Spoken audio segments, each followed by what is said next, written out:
So we're all well aware of the fact that there is an astounding amount of critique surrounding this game, especially on this site. I don't know, it just seemed like there was like an entire subculture dedicated to criticizing this game, and I kind of understand why, because it is a sequel to this game, which is a pretty big deal. It would be really easy for me to make another video in that trend, picking away at all the game's flaws and how it differs too much from the first game, but where's the fun in that? Instead, let's talk about what sets this game apart from the other games in the series, then present arguments for both why they do and don't work. My goal is to present a more nuanced discussion, and then eventually let you draw your own conclusions on the things that I'll be talking about. Essentially, what I'm going to be doing is playing devil's advocate for some of the common criticisms this game receives as earnestly as I can, then share my own personal perspective as to why those arguments either do or don't work. But before I go any further, there's a couple disclaimers that I need to give first. Firstly, I do not know for sure why the developers made the decisions that I'm going to be discussing in this video, and it isn't my goal to find out. My goal is to offer potential explanations for them in order to examine if they have any merit or not, followed by my own personal take on it. Secondly, this is not intended to be a comprehensive video on Dark Souls 2 at all. If there's something that I didn't mention that you felt like I should have, then go ahead and tell me in the comments. This is just what I find the most interesting in the context of this video. I know how convoluted that sounds, but I hope it's at least interesting to think about. And look, regardless of how dumb you think this is, I hope we can at least agree it's more productive than just dumpstering the game or glazing it unconditionally for the millionth time. Dark Souls 2 is a really polarizing game, and it doesn't seem productive to take an extreme stance on the game one way or the other. Okay, so that's enough for the intro ramble. Let's actually start talking about the game now. So to provide context for the first major part of this video, I want to start off talking about No Man's Wharf, because for what it is, No Man's Wharf is very well designed and might be my favorite area in the entire game. It pretty much just checks all the boxes for a good level in a Souls game. It feels realistic and lived in. There's unique encounters by way of these ambushes here that you can look out for and take advantage of if you're paying attention. There's a cool gimmick here with this boat, and very well designed and believable shortcuts with this wooden bridge and this door here. And my favorite part of all is the fact that there's only one bonfire, and all the shortcuts make traversing from this specific bonfire easier. This is Dark Souls level design near its peak. There's a lot of well-crafted little details here too. I love that the pirates are just sleeping here, like maybe they weren't woken up by the commotion because they're all insanely drunk or something, I don't know. But regardless, it's just a cool detail in this level, and it's one you can take advantage of too. Also, this little room here hidden behind an illusory wall seems to be where the pirates hide a stash of weapons and armor. There's no explicit confirmation, but I like to think this way regardless because it stands out. And there's all these little homes to explore. I mean, not all of them yield any worthwhile items, but I'm glad they're here anyway because it just makes it feel that little bit more like a real town. I could go on about the little details in this level, but I'll spare you. The takeaway is that there's enough detail packed into this area for it to feel realistic and immersive. My biggest issue with No Man's Wharf is that it doesn't really physically connect to any other areas in the game. There's only one way to enter it, and the next area is separated by a loading screen, essentially cutting it off from the rest of the world. Now, a big fan of the first game might find something like this disappointing if it isn't used sparingly, but if you look at it from another perspective, it's actually quite easy to justify its inclusion. While the boat doesn't offer the same sense of continuity as a natural transition because it's confined to a cutscene you have no control over, it also doesn't necessarily break immersion because it's still a sensible scenario, unlike other transitions in the game, especially a certain elevator. On top of this, embarking on a boat or a bird to a faraway land does convey a sense of scale in a way simply walking between two areas can't. In other words, a scene like this is a natural fit in a game looking to provide you with the experience of being on an epic and vast journey. And if you want a controversial take, the game could have benefited from more scenes like this. I know that contradicts what I just said earlier, but I'll expand on that soon, trust me. Okay, you're probably thinking by now, wait a minute, aren't these transitions one of the first things people criticized Dark Souls 2 for when it came out? It's time to put on my contrarian hat as I go to bat for something that is almost universally considered a flaw with this game. There's two main theories that I want to present. These are the arguments that I would personally use if I was going to go about defending the world design in Dark Souls 2. Basically, the first argument goes something like this. Dark Souls 2's central theme is forgetting, and these level transitions reinforce that by obscuring and warping the distance you travel. In that context, it makes sense to be confused about why you end up in a place that you shouldn't be in. In this way, the game's gameplay and narrative are both brought into harmony with each other. I've heard this argument at least a few times around the internet, and if you ask me, this is by far the most compelling one for the world design in Dark Souls 2, because it's one of the few with actual substantiation, so I'll be talking about it. But anyway, this is a really fascinating idea with a lot of potential, as well as some solid substantiation, since this is literally how the game begins. This fits perfectly, doesn't it? The confusion you feel upon reaching a new area is contextualized within the game's narrative. The world design in Dark Souls 2 is a continuation of the idea presented in the opening cutscene. Is that not an example of subtle storytelling in an interactive way that only the medium of video games are capable of? The confusion is the point. It's offering the player the experience of being a withering hollow who is having their past robbed of them. You get to experience this firsthand. You're confused in the exact same way your character would be. It's like your grasp on the world itself is slipping away, a visual and physical consequence of the curse. Pretty poetic, right? Well, let me tell you how I feel about it, which probably isn't going to come as much of a surprise if you've seen my other videos. The thing is, you can easily look back and see where you just came from for a lot of these transitions.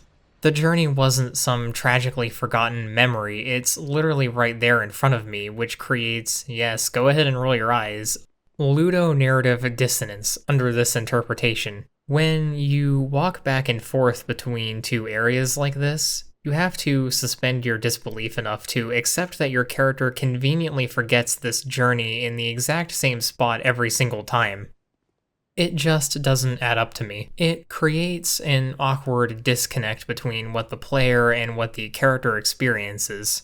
You have to tell yourself that what you are doing in the game literally isn't happening and it's all just a metaphor. But wait, the existence of warping means that you never have a reason to walk through these transitions more than one time. Therefore, the majority of players will only traverse them one time, keeping this theme perfectly intact for them. So is this really a problem? This is true in some cases, but the lead up to the inside of Drangleic Castle is actually pretty damn hard.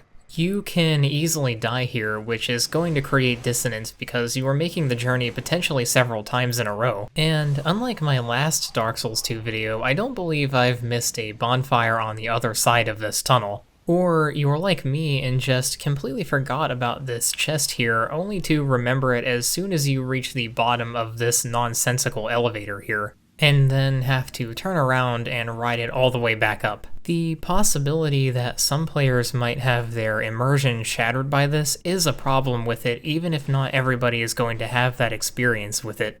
Simply put, regardless of if you accept this metaphor or not, Dark Souls 2 lacks the internal consistency offered by Dark Souls 1. That I think we can all agree on, regardless of how you feel about it. But anyway, if you ask me, I don't believe these transitions set up the reveal of a new area in a way that feels satisfying. Reinforcing your central theme in an abstract way like this is interesting and could have worked, but I'm not sure if it fits very well in a world designed to be traversed on foot back and forth in many places. While I do think there are other things in the game that portray the theme of forgetting effectively, like the character creation screen being contextualized in-universe with you remembering who you are, as well as many of the NPC interactions, I don't consider these transitions among them. As they are now, they just come across as being very stilted. Now, it would be really easy for me to sit here and say it should have been more like the first game, and believe me, that is exactly how I feel about it, but I'm not necessarily here to argue that Dark Souls 2 should have had a world that's physically or geographically consistent, because there is merit in the opposite approach, but mostly because I'm here to play devil's advocate for the game. The thing is, it's possible to have pleased both types of people. People like me who love the first game with every fiber of their being for its insanely intricate attention to detail and cohesion, as well as people who like the unpredictable parts of Dark Souls 2's world. But as it stands now, Dark Souls 2's world isn't nearly as nuanced as it could be. So here's the thing.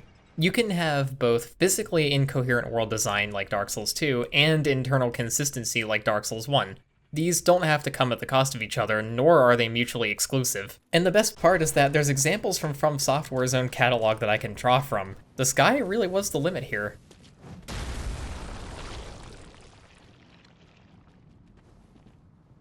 Bloodborne's The Old Hunters is proof of that. Putting aside the fact that you are in a literal dream, having the snail fall from the sky provides context for the reveal of the fishing hamlet. You can deduce that, yes, it is literally above the sky you see here in the Cathedral Ward.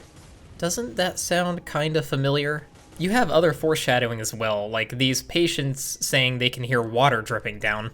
This is a brilliant use of foreshadowing, and if Dark Souls 2 had employed a similar technique, then I don't think people would have taken nearly as much of an issue with it. There's nothing really in Earthen Peak that hints at the volcano that is directly above it. Is it surreal or dreamlike? You can say that, sure, and you're entitled to that opinion. However, it's also fair to say that it's obviously contrived with zero justification. The reveal of the fishing hamlet is very similar to Iron Cape in its specific surreal quality, but you can't call it contrived because there's so much justification for it in universe. Bloodborne's use of physically incoherent world design by evoking dreams just blows Dark Souls 2's out of the water as far as I can tell. To summarize, unlike Dark Souls 1, Bloodborne's world is physically incoherent at times, but it's still logically consistent with the game's rules. In this way, Bloodborne's use of physically incoherent world design works in its favor, whereas Dark Souls 2's feels very stilted and awkward with little to no justification in-universe for why it is the way it is, which leaves it lacking a clear purpose. That's the takeaway from all of this. Regardless of your interpretation of it, it still lacks a clear purpose, unlike the world of Bloodborne. Really, all you get are a few lines of dialogue in the very beginning, most of which are open to interpretation anyway.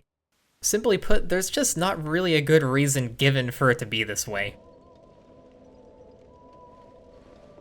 Even if you think that foreshadowing it might make it too predictable, then there are still other ways to construct better transitions between levels.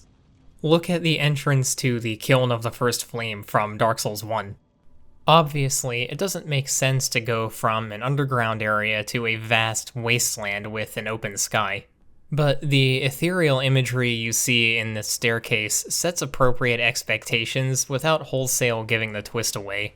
The result is something much more memorable and impactful than simply strolling through another stone brick hallway or riding another elevator.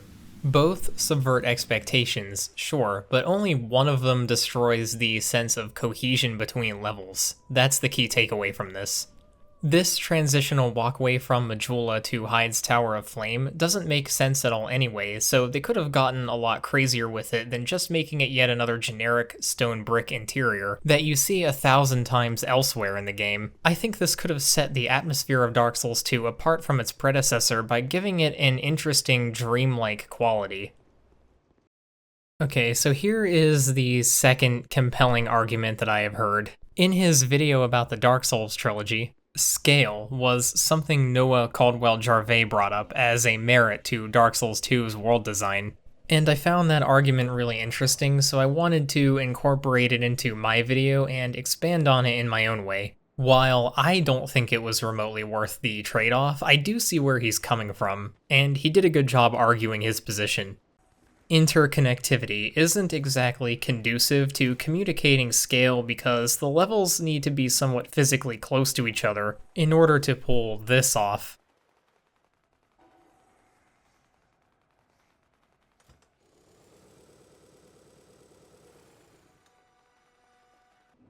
Anyway, let's talk about some other ways the world of Dark Souls 2 communicates scale. To the game's credit, it throwing geographical consistency to the wind and just doing whatever lets them compose the scenery in Majula as if it was a painting. Look at the composition of this shot here.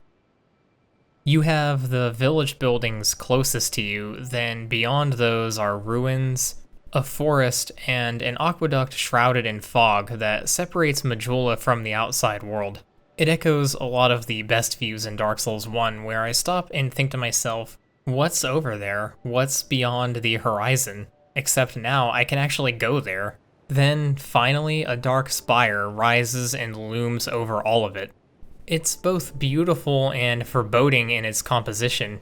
Putting myself in the shoes of somebody who doesn't already have years of experience with this game, I would love to know what lies beyond that aqueduct. Dark Souls 1 also occasionally showed you distant areas that you could go to later, but the sheer distance isn't really comparable. They're much closer to where you are when you see them. The only exception I can think of is the Duke's Archives, which you can see from the bridge in the Undead Burg. but I think this is the only example of the distance being mostly comparable. But even then, you can argue that it doesn't have the same poignant quality as the view from Majula. Seeing all these distant locations on the horizon can evoke a sense of mystery and wonder more than if they were relatively close by, almost within reach. You could say that this view communicates a vastness that isn't apparent in Dark Souls 1 immediately, which is reinforced by having you actually visit these places. It's a clever way to create the illusion of scale without necessarily needing to populate the expanse between every area. Now, I need to break character here and say that I'm not diminishing what Dark Souls 1 accomplished by doing this. Slotting each location into the world map in a realistic and believable way alongside connecting them and providing non-linear progression through them must have been a Herculean task on the part of the developers, and it's one of the reasons why Dark Souls 1 is one of the greatest games ever made. Which brings me to the section where I talk about why this sense of scale doesn't really land for me. When you realize just how often and obviously the game cheats to get you to these areas, this view and any sense of scale independent of that is tarnished. In hindsight, it becomes fake. A cardboard cutout meant to provide cover for the messy inner workings of the computer game that you're playing. This feeling of vastness you get from viewing distant locations and traveling to them is simply unearned, but it didn't have to be this way. I'm not here to argue that Dark Souls 2 should have had an interconnected world, even if I believe that would be vastly superior. I'm going to offer potential ways they could have reinforced this sense of scale without compromising internal consistency and immersion. As established earlier, these are two things Dark Souls 2 is sorely lacking as it is now. Instead of relying on abstract tunnels and elevators to get you to these places, they could have used things like chariots, boats, caravans, birds, or even a minecart maybe, or whatever other mode of travel they could think of. That way, you don't need to worry about connecting these places geographically at all, logically or not logically. You can put them wherever the hell you want on the horizon for the sole purpose of evoking a sense of wonder and curiosity, then just have you travel there through some other method instead of just walking there.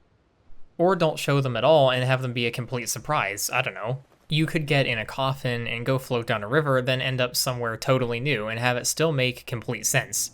Wouldn't that be more compelling than riding another goddamn elevator for the 50th time?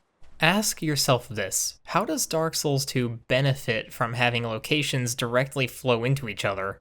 This elevator isn't interactive either, and is most likely just masking load times anyway.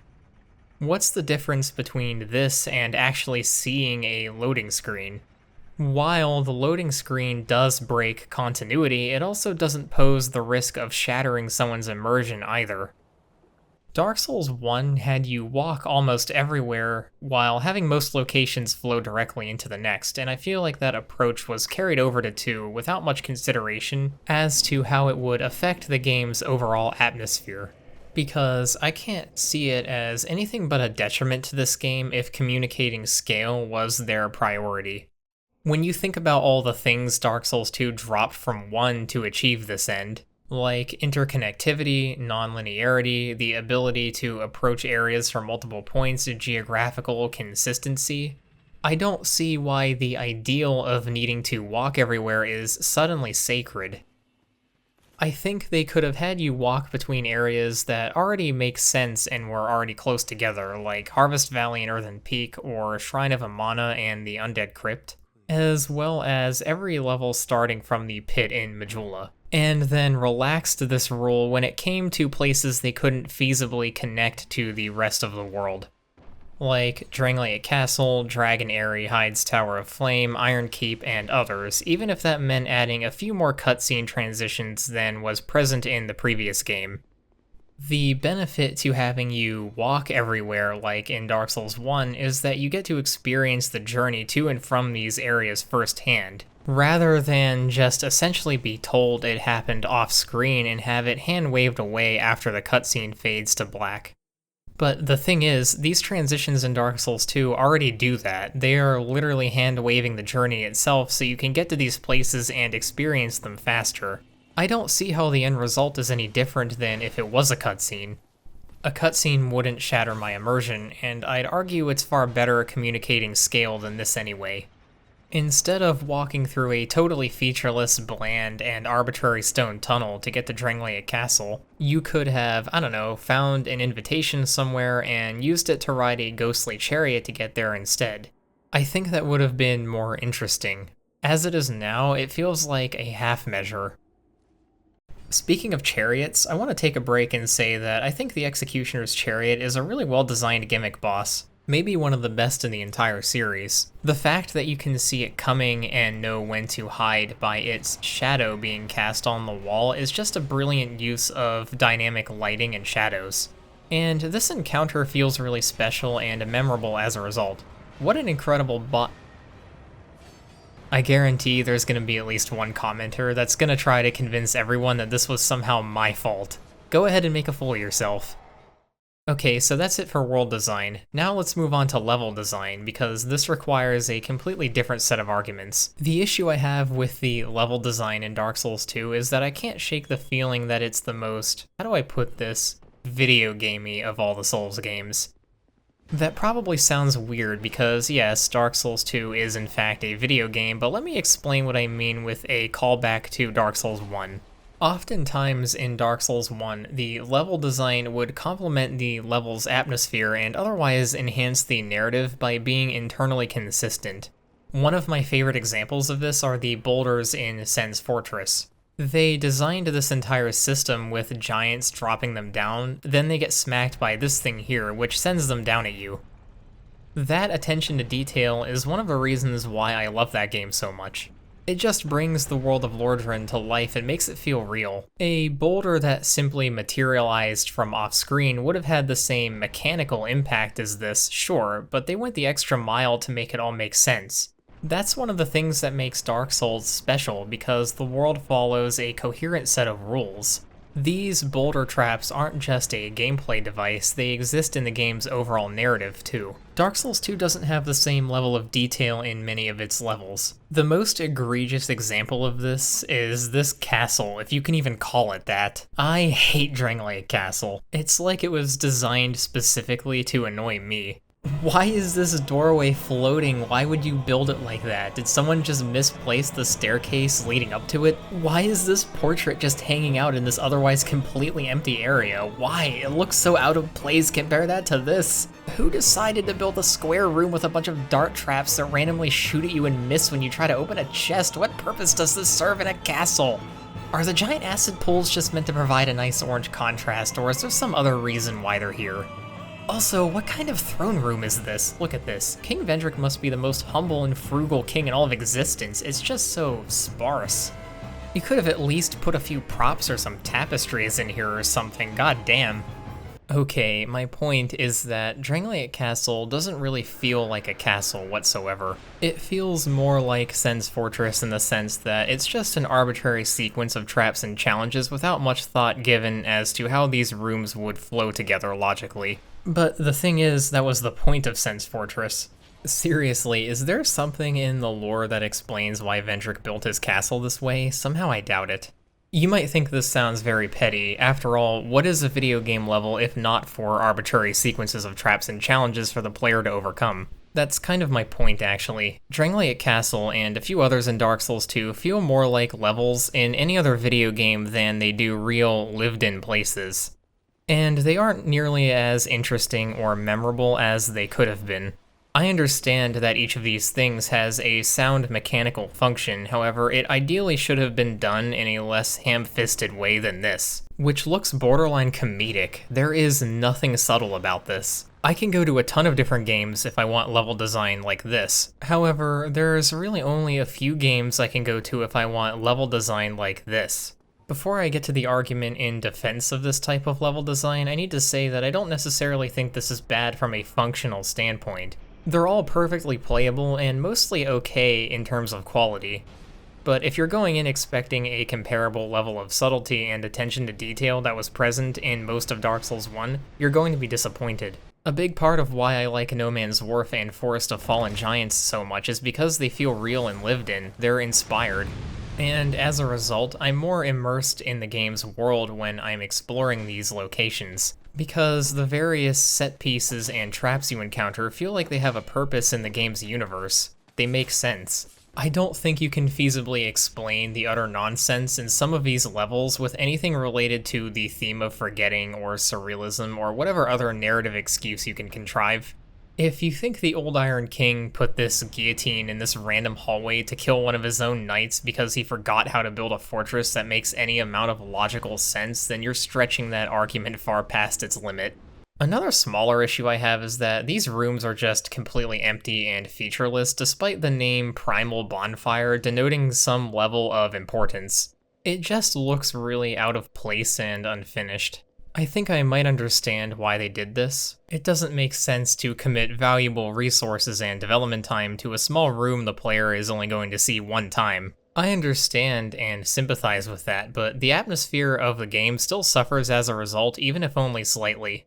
To summarize, Dark Souls 2 often struggles to maintain the level of careful detail and subtlety present in the previous game, and the atmosphere suffers as a result. Designing a floating doorway like this makes perfect sense if you want to prevent the player from backtracking. However, in reality, not in a video game, there's absolutely no reason for anybody to build a door like this. It simply doesn't make sense. This is the developer obviously and overtly showing their entire hand to you, when they could have found a more subtle way to prevent you from walking back out of this door instead. There's so many other contrived scenarios where you can look back and tell that they didn't want you backtracking, and when you notice this pattern, you remember you were playing a video game, not exploring a living and breathing world. A lot of things in this game just don't add up, and it's harder to be immersed as a result.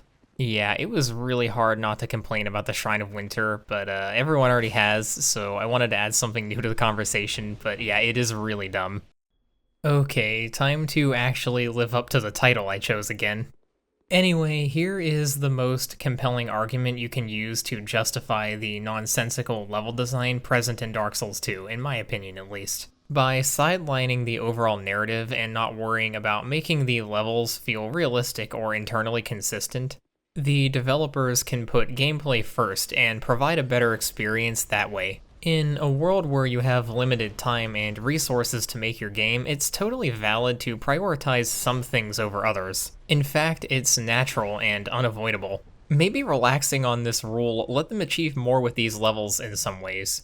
While the Palace of Anor Londo is by far more realistic and internally consistent, Drangleic Castle does have more going on in it mechanically. Not to mention, a couple rooms in the Palace of Anor Londo don't play as well as they could, possibly because of their strict adherence to internal consistency. You could maybe substantiate this argument with a couple more examples, like, for example, those giant platforms in Iron Keep. They have no reason to exist, but it is fun to lure enemies onto them and dunk them into the lava. It's a strategy for the player to exploit, thus providing more depth to the encounter. Anyway, this is a false dichotomy because it assumes good gameplay and internal consistency are mutually exclusive, which they're not.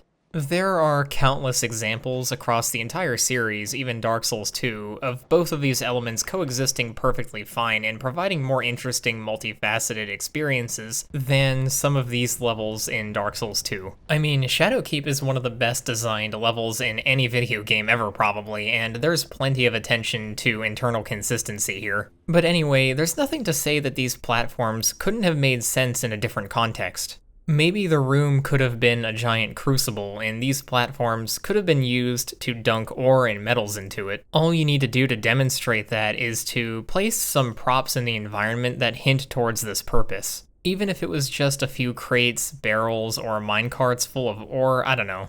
As it is now, Iron Keep doesn't really do a whole lot to bring the world of Drangleic to life, it's just yet another challenge to overcome. Quite often, the level design in Dark Souls 2 does nothing to elevate the story, which is one way it falls short of Dark Souls 1. As for the guillotine, if you can think of a way to make this believable, then let me know because I got nothing. It's totally okay for a game to prioritize gameplay over narrative, there is nothing wrong with that, and I acknowledge the merit in that approach. However, the lack of attention to detail harms the internal consistency and atmosphere of the game regardless. Anyway, while we're on the topic of Iron Keep, I actually thought this would be a good segue into boss runs. Dark Souls 2 certainly does have them. I want to give my perspective on them by highlighting a particularly notorious one in Dark Souls 2, which is the run-up to the Smelter Demon. Yep, we've all been there, getting owned right at the last moment, right before you enter the Fog Gate. It really does suck, doesn't it? Now, it's really easy to complain about this since most people already do, and believe me, I understand where they're coming from. When you die to a boss, the last thing you want to do is meticulously fight every single enemy in the area before you're even allowed to attempt it again. Dark Souls 2 definitely has its fair share of brutal boss runs, but what makes the Iron Keep one especially sinister is the fact that you're pretty much forced to fight every single enemy in the area beforehand. Otherwise, you are rolling the dice on whether or not you can get through this door in time before every single one of them promptly converges in on you and obliterates you in this corner here, which sends you all the way back to the bonfire until you finally accept that you have to tediously kill every single copy-pasted Alone Knight before you fight the boss again. Fun, right? Okay, well, time to play devil's advocate for something that I absolutely despise. The thing is, there actually is one benefit to forcing the player to go through the motions like this. Let me explain. When you have a lot on the line, there's a lot of pressure placed on you to play well. Knowing that dying to this bastard is going to send you all the way back and make you fight all of the lazily copy-pasted Alone Knights before you can attempt him again, means that this fight becomes twice as intense as it would be normally if you could just respawn right outside the boss room. Oh man, I feel the pressure. I sure as hell don't want to go through that absolute slog again. Okay, I'm half joking, but the point does still stand. There are far more stakes in the Smelter Demon fight than there are in other fights like the Rotten or the Old Iron King. Whether or not that enhances the fight or makes it more frustrating, I will leave up to you, the viewer. Okay, we're finally done talking about all things related to level design, so let's move on. So what does Dark Souls 2 bring to the table mechanically? A lot, actually. Some good, others kind of okay, some kind of bad, but we'll get to those. Let's start by talking about bonfire aesthetics, because I think this is one of the most interesting additions to Dark Souls 2. I like bonfire aesthetics a lot, and they make replaying Dark Souls 2 a lot more interesting. However, I would not want them in Dark Souls 1, and I understand why they never came back. That does not make them bad, however, just specifically suited to this game and not the other ones. First, the pros of bonfire aesthetics, to which there are many. If I had to sum up the point of bonfire aesthetics, I'd say it's a fairly robust risk versus reward system that allows skilled players to increase the danger in an area for a greater payout. And this works because it's something you commit to. You can't turn down bonfire intensity, so it's something you have to think about for a bit before you do it. Burning a bonfire aesthetic not only increases the amount of souls you get from enemies, it also raises item discovery as well. Anyway, if there's a drop you really want, you can make an area more risky in order to get it more easily. I usually really don't like farming for items in games, but at least Dark Souls 2 adds some kind of mechanical depth to it. Honestly, it is still really annoying. This risk-reward system benefits character building as well. If you want to power stance two weapons from the same boss soul, you can just burn a bonfire aesthetic and fight the boss again. So you have more options for your build as a result of these things, which is awesome. Lastly, if you just really enjoyed a boss and want to fight it again without replaying the entire goddamn game, then you can do that. That isn't something any other Souls game can say. So I think bonfire aesthetics are a great addition to Dark Souls 2, however, I said earlier that I understand why they never came back. Here's the thing. Being able to respawn a boss diminishes the impact of the encounter considerably. Imagine if bonfire aesthetics were in Dark Souls 1. You could just resurrect Sif after obtaining the Covenant of Artorias and completely negate all of the tragedy in that story. Even if you look at it and say, it's just a video game mechanic, you aren't literally reviving them, they're still canonically dead. You at least have to admit that this is creating dissonance between gameplay and story, which can harm immersion. It also makes the decision of what to do with the boss soul less impactful as well, because if you change your mind, you can just go get another one, although that's less important. Really, the most notable drawback is the effect they have on the narrative. I could be wrong, but I really believe that's the reason why they never came back, especially because Elden Ring lets you duplicate boss souls. In a game that's comparatively far lighter on narrative like Dark Souls 2, however, they're a great way to add another layer of depth to the gameplay and character building. Another mechanical contribution I want to talk about is Estus shards. This is definitely one of the most impactful changes Dark Souls 2 made to 1, since it's become the standard for these games now, completely replacing kindling. I am personally lukewarm on this change. If I had to say, I think I prefer kindling, but there's merit to both. The good thing about Estus shards is that they're a really strong reward for exploration, since you will always benefit from more healing unless you're some gamer god who does no-hit runs or something. While some loot might not be applicable to your specific build, Estus shards always are, so finding them will never feel like a waste of time. Basically, they're a really strong way to reward exploration that will always be useful regardless of build or playstyle. The reason why I ultimately prefer kindling is because it's a proactive process that demands some consideration from the player. In theory, you have limited humanity and you need to decide when using it to kindle a bonfire and make an area easier is worth doing.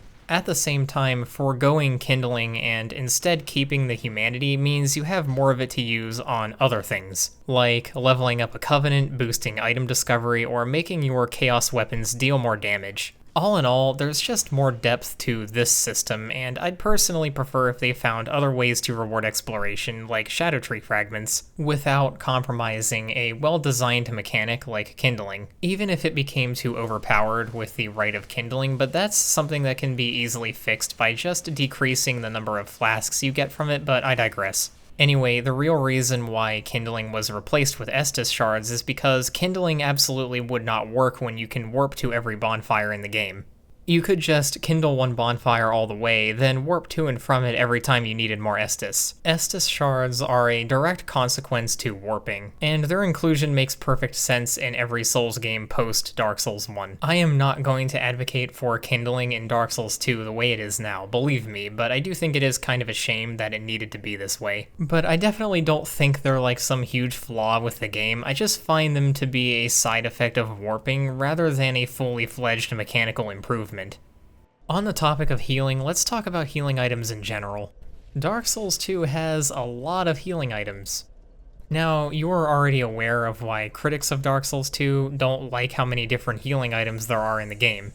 It compromises the challenge of managing Estus that was present in the previous game, and I wholeheartedly agree with this argument.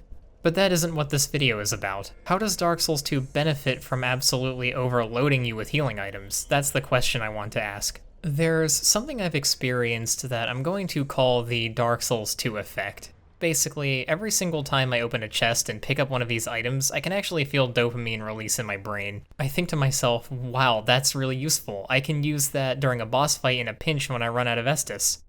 And I feel like my exploration has been adequately rewarded, and I'm subtly encouraged to thoroughly explore the next area too. But deep down I know that I'm just gonna spam life gems and never touch these things ever. I spend so much time crawling every level looking for these things because they're useful in theory only to never use them and effectively waste my time.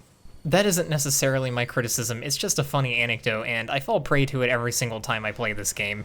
Anyway, this echoes what I said earlier about Estus shards. These are a universal way you can reward exploration that will help every type of player regardless of build or playstyle. The problem with that is that you can buy life gems infinitely from the merchant in Majula, which more or less renders many of these items redundant outside of their less significant secondary functions. Speaking of the Majula merchant, on paper, the fact that she sells life gems sets up an interesting decision to make. You can either spend souls on more life gems or save them instead to level up again later. Basically, you have the choice between a short-term benefit or a long-term benefit. The issue is that the game's balance subverts this idea.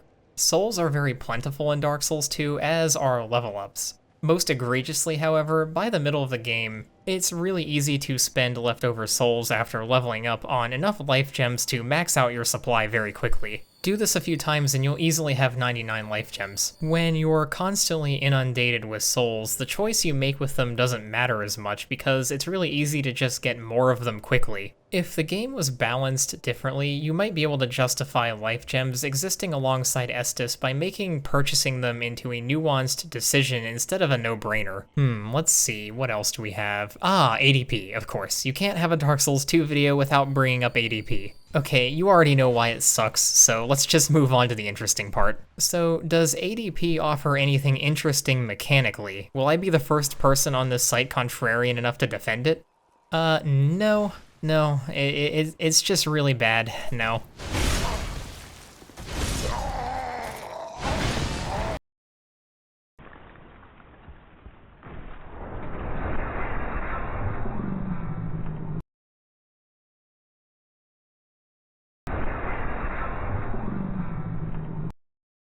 But on paper, that looks really good on paper.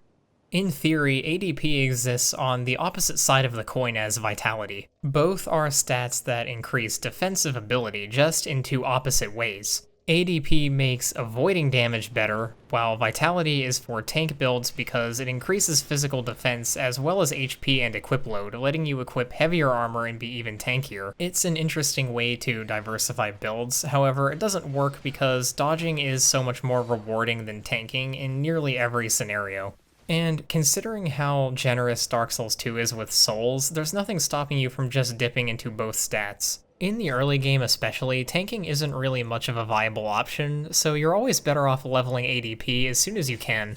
You can either get high agility literally right at the start of the game, or you can have your roll suck complete ass for half the game until you get good armor and the resources to level it up, and arguably still be much less effective than a high ADP character who can avoid damage more consistently, use healing items faster, and who also doesn't have to worry about spending Titanite upgrading armor. Arguably a good idea, extremely and tragically flawed implementation.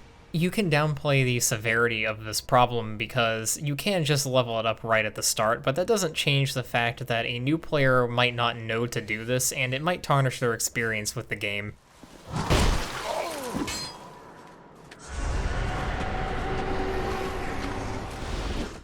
Okay, I'm actually out of steam at the moment, so I'm gonna call it here, but there were a few other things I was gonna talk about, but I decided to omit just because it would feel too awkwardly tacked on to the end of the video. And my plan is to file them away until I make a second part to this video. But for now, that's all I have. So thank you so much for watching, and I hope you enjoyed. The next video I have planned is going to be a lot less critical than this one, and hopefully a lot shorter too, because this one took way too long.